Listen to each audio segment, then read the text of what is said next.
They called her the perfect neighbor. Friendly, polite, always smiling when you pass by. But one night, that same neighbor pulled the trigger, and a mother of four never made it back home. This is a chilling story of how a quiet Florida neighborhood turned into a crime scene.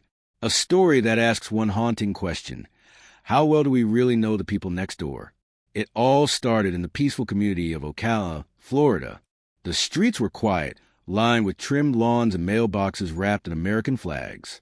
It was a kind of place where neighbors waved at each other, where kids played outside until sunset. Among them were two women whose paths crossed more often than they ever expected: Ajike A.J. Owens, a 35-year-old mother of four, and Susan Lawrence, a 58-year-old woman who lived just next door. At first, there was nothing unusual about their relationship. They weren't close friends, but they weren't enemies either. Just neighbors, separated by a wall, a fence, and a handful of misunderstandings. But over the years, that thin line of civility began to crack. It started with noise.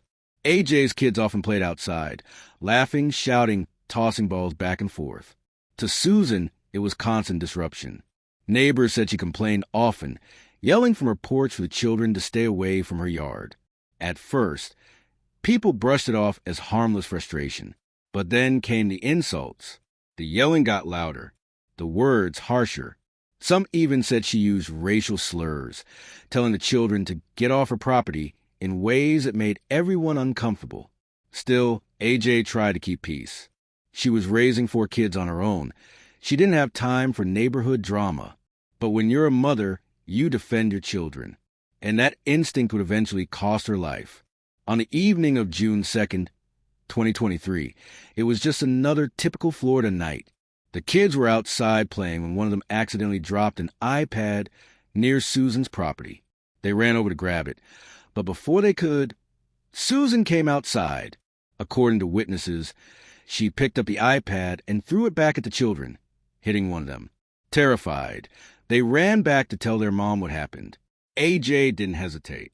She walked straight over to Susan's house, demanding an explanation. Her children followed close behind, still crying and confused. AJ knocked on the door, then knocked again. What happened next would change everything.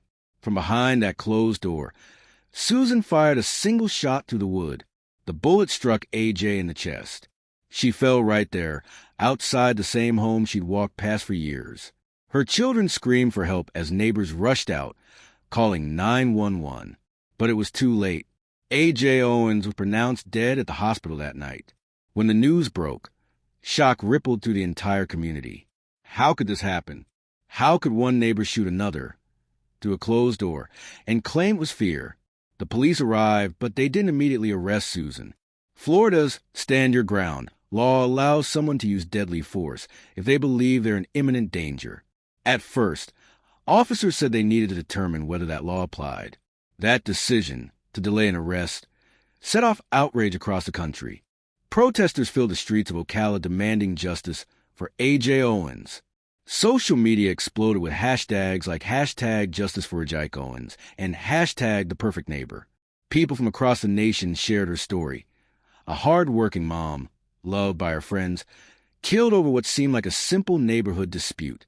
Civil rights attorney Ben Crump, who has handled similar cases, spoke out, calling it an unnecessary and unjustified killing. He argued that fear shouldn't be a free pass to shoot through a locked door, especially when children were standing right outside. Meanwhile, others tried to defend Susan, saying she was an older woman living alone, frightened by past confrontations. They claimed she acted in panic, not hate. But many couldn't ignore the pattern: the insults, the arguments, the racial undertones.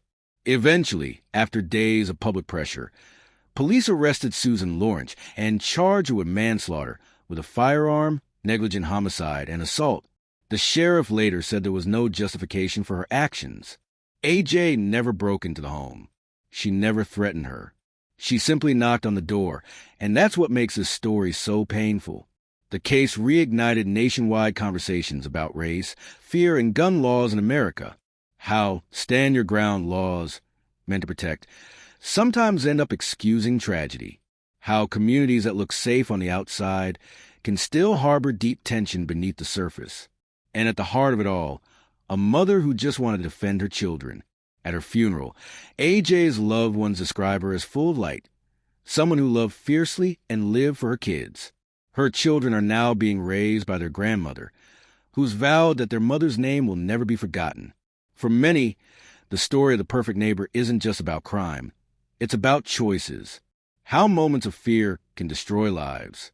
How anger can build quietly, like cracks in a wall, until one day the whole thing collapses. AJ's death reminds us how fragile peace really is. How quickly kindness can turn into conflict when we stop seeing each other as human. Two families were torn apart that night. One grieving a loss, another facing a lifetime of guilt and consequences. And a neighborhood that once prided itself on safety now lives with a memory of flashing sirens and police tape. So maybe the question isn't just what happened that night, but why it keeps happening. When fear meets prejudice, when communication turns into confrontation, and when the law can't draw the line between protection and destruction, we're forced to ask, who is truly the perfect neighbor? Thanks for watching. If this story moved you, make sure to like, subscribe, and hit the notification bell for more real stories that shape our world. And tell me in the comments, do you believe this was self-defense or something far more tragic?